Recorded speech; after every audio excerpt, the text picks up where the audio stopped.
OK, aujourd'hui, on va parler de suppléments plus spécifiquement. Je vais te donner mon opinion honnête, sans bullshit, qui est basée sur la science, sur les meilleurs suppléments pour aider au gain de masse musculaire, à la croissance musculaire. Pourquoi j'ai choisi ce sujet-là? J'ai souvent des questions sur le sujet des suppléments et il faut comprendre que l'industrie du supplément, c'est une industrie de centaines de milliards de dollars. Il y a beaucoup de marketing. La réalité est que c'est vraiment une petite minorité de tous les suppléments qui sont annoncés, qui sont vendus, qui fonctionnent réellement et j'estime qu'à chaque année, il y a des milliards de dollars qui sont jetés aux poubelles dans les suppléments qui donnent absolument pas de résultats. Donc ici, je vais te partager les meilleurs suppléments pour aider au gain de masse musculaire. Les suppléments que je vais donner ici sont en ordre d'efficacité et de preuve, surtout de preuve. Quels sont ceux qui ont été prouvés comme efficaces et après ça, c'est quoi l'amplitude des résultats. Donc, premier supplément, au sommet de la liste, on va parler des protéines en poudre. Simplement parce que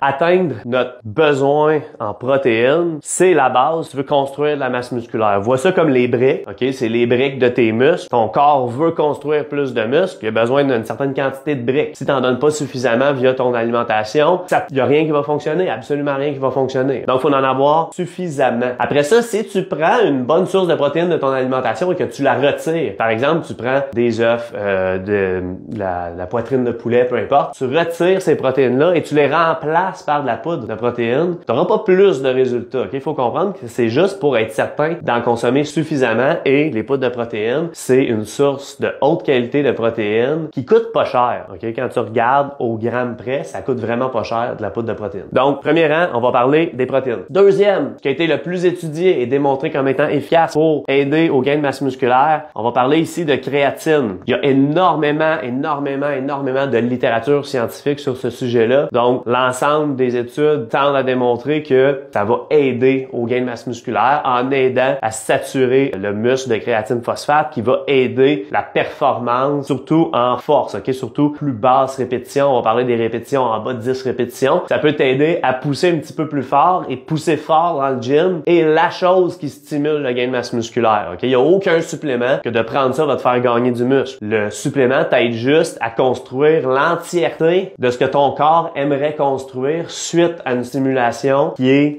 t'entraîner dur et suffisamment dans le gym. Donc, deuxième point, on va parler ici de créatine. Troisième encore là, qui a été très étudié puis qui a montré une efficacité pour augmenter la masse musculaire, on va parler de caféine. Pourquoi la caféine? Parce que la caféine va aider à la performance, va aider à la concentration, va repousser le moment de fatigue, ce qui va simplement faire en sorte que dans le gym, on va pouvoir performer plus, s'entraîner plus fort et c'est s'entraîner qui stimule le gain de masse musculaire. Donc, la caféine, quelque chose qui fonctionne bien tant qu'on n'en abuse pas et beaucoup de gens en abusent. Parler de ça une autre fois sur c'est quoi un dosage optimal de caféine et quand est-ce que c'est le temps de faire une cure de caféine pour ressensibiliser nos récepteurs d'adénosine. Mais ça, c'est un sujet pour une autre fois. La caféine, ça fonctionne bien tant qu'on n'en abuse pas. Prochain supplément, on va parler ici de glucides, ok? De carbs. Donc, encore une fois, c'est pas que ces poudres-là ont quelque chose de particulièrement spécial, ok? On pourrait parler de certains types de poudres de glucides qui sont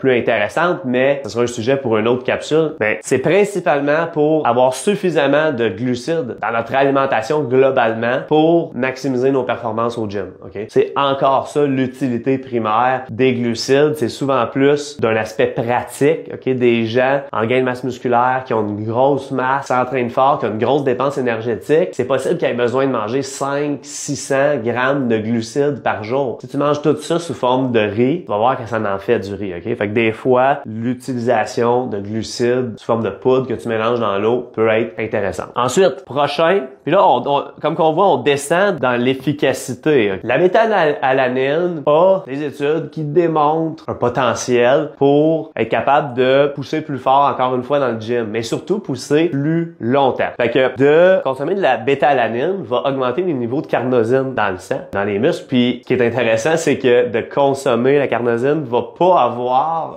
le même effet, va pas l'élever autant que la béta-alanine. Qui va faire en sorte qu'on va être capable, fait qu'un niveau plus élevé de carnosine va faire en sorte qu'on va être capable de plus efficacement tamponner l'acidité. Okay? Fait que quand on fait des séries, tu sais, quand tu sens que ça brûle parce que tu fais des longues séries, chose qui arrive généralement pas quand tu fais du 5-6 répétitions, mais moindrement, tu montes dans du 10, 12, 15, 20, 30 répétitions, t'as un feeling lignes que ça brûle. Puis ce qui arrive, c'est qu'il y a un changement de pH à l'intérieur du muscle. Puis à un certain point, si l'environnement physiologique de ton muscle change trop, devient trop acide, la contraction musculaire va plus être possible et tu seras plus capable de continuer. Fait que si tu es capable de tolérer plus d'acidité, de tamponner plus l'acidité, tu vas être capable d'exposer tes fibres musculaires à plus de stress plus longtemps qui va mener plus de gains. Donc la bêta-alanine peut être intéressante. Là, on commence à descendre pas mal, puis ça devient de moins en moins intéressant, puis souvent contextuel. Fait que je vais t'en mettre un ici qui est très contextuel, puis c'est les BCAA, EAA, qui est en fait, pour les BCAA, on va parler de 3 acides aminés qui font partie des acides aminés qui composent les protéines. Fait que des protéines, c'est ramassis d'acides aminés ensemble. Le corps va les dégrader, ok, il va les dissocier, puis après ça, tu vas avoir des acides aminés en circulation. Il y en a qui ont des fonctions différentes. Fait que les BCAA, on va parler de 3 acides aminés en particulier qui ont potentiel anti-catabolique, qui peuvent aider le corps à moins dégrader de masse musculaire. Les EAA, en fait, c'est tous les acides aminés qui sont essentiels, c'est-à-dire ceux que ton corps ne peut pas produire. Il y en a plus que 3. Fait que si tu as le choix entre des BCAA et des EAA, je dirais que les EAA sont généralement plus intéressants parce que ça contient d'autres acides aminés, donc potentiellement, ça pourrait aider davantage à reconstruire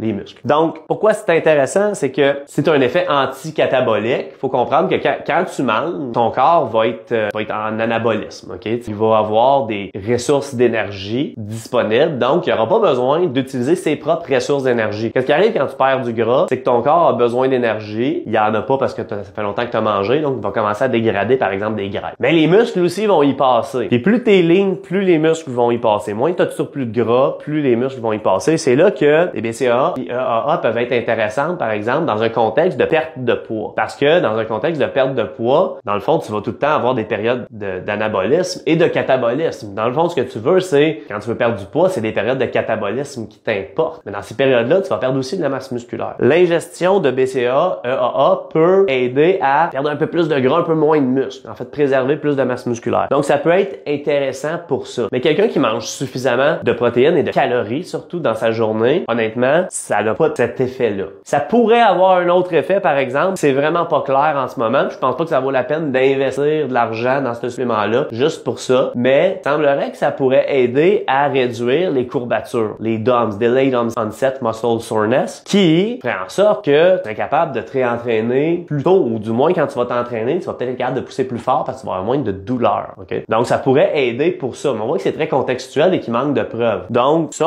à part si tu es en perte de poids, je pense pas que ces suppléments-là valent la peine. Donc, on continue à descendre dans la liste. Là, ici, on peut commencer à parler de la citrulline. Fait que la citrulline, vendue depuis longtemps, ok, comme un composant qui peut aider à augmenter les niveaux d'arginine, qui augmente l'oxyde nitrique, qui va augmenter la vasodilatation, qui après ça va aider plusieurs fonctions métaboliques, qui va faire en sorte que, par exemple, il va avoir une meilleure respiration cellulaire, il va avoir une meilleure détoxification des déchets métaboliques de l'entraînement, tout ça. Donc, ça a des fonctions intéressantes, théoriquement. Mais il n'y a pas tant de preuves que ça fonctionne, que vraiment de se supplémenter en citrulline mène de manière systématique à plus de gain de masse musculaire que ne pas en prendre. Puis je pense que là, c'est du cas par cas. Des fois, c'est de regarder ta récupération. Elle semble-tu mauvaise? Est-ce que tu sembles avoir peut-être juste des besoins d'aide au niveau de tes fonctions métaboliques? Peut-être que oui. Peut-être que pour toi, ça pourrait t'aider. OK? Fait que là, c'est du cas par cas. C'est de l'essayer, de dire, hey, oui, je vois une différence. Non, je vois pas de différence. Mais il faut comprendre qu'on est rendu bas dans la liste. Puis la majorité des gens vont pas voir la différence de ça. Okay? En fait, la majorité des gens s'entraînent juste pas assez bien, ni fort, ni consomment pas assez de protéines ou de glucides ou les deux pour avoir des résultats. Fait qu'ajouter de la citrulline, ça change absolument rien pour la majorité des gens. Un autre supplément qui a des études intéressantes, mais que pour des raisons pratiques est moins intéressant, c'est les nitrates. Nitrate qui va se transformer ultimement en oxyde nitrique, qui va aider encore là à différentes fonctions, qui va nous mener en fait à pousser plus fort, plus longtemps dans le gym, stimuler plus de gains. Et il y a plusieurs études qui montrent que la supplémentation en nitrate aide,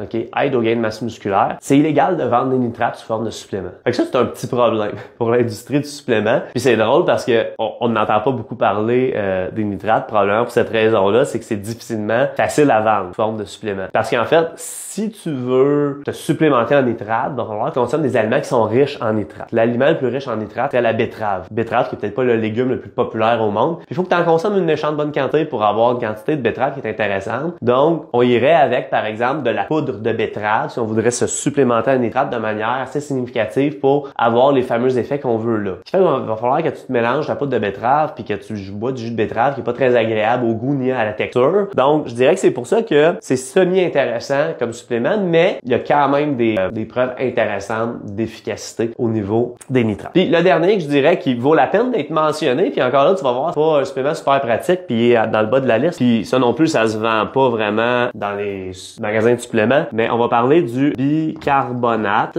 de sodium. Fait que si tu sais pas, ça c'est de la petite vache, les petites poudres blanches que tu mets dans ton frigidaire pour absorber les odeurs. Ben du bicarbonate de sodium, si c'est consommé, c'est extrêmement efficace. Encore là pour tamponner l'acidité, un peu de manière similaire à la bétalanine. En fait, ça semble plus efficace, mais pas mal moins pratique en termes d'ingestion parce que ça va souvent mener à des petits inconforts au niveau de l'estomac. Parce que là, si tu as déjà fait le test de mettre du bicarbonate de soude dans du vinaigre, tu vas voir que ça fait une réaction assez intense. Puis le pH de ton estomac, il est très acide. Fait que si tu mets du bicarbonate de soude dans ton estomac, tu risques d'avoir des inconforts. Mais en termes d'efficacité, c'est quand même quelque chose d'assez efficace. Fait que ça, c'est mon top de suppléments. Garde en tête que la majorité de ces suppléments-là vont pas te donner des résultats incroyables. Tu peux avoir des résultats incroyables sans prendre de suppléments. Mais si tu veux savoir c'est quoi les meilleurs, c'est ceux-là. Là, tu peux me poser la question, ouais, mais tel, je devrais prendre de la glutamine, si ça. Tu peux me poser la question, je vais répondre non à chacune de ces questions-là. Pour ça, je peux te dire pourquoi la réponse est non. Mais ce serait ceux-là que je dirais qui valent la peine juste d'être mentionnés. Si tu peux, s'il te plaît, juste me mettre dans le chat une note de 1 à 10 selon comment tu as trouvé cette capsule-là. 10 étant, c'était super bon, j'ai appris plein de choses, merci. 1 étant, écoute, j'avais déjà tout ça, tu m'as rien appris pantoute. Merci de ton écoute et à bientôt.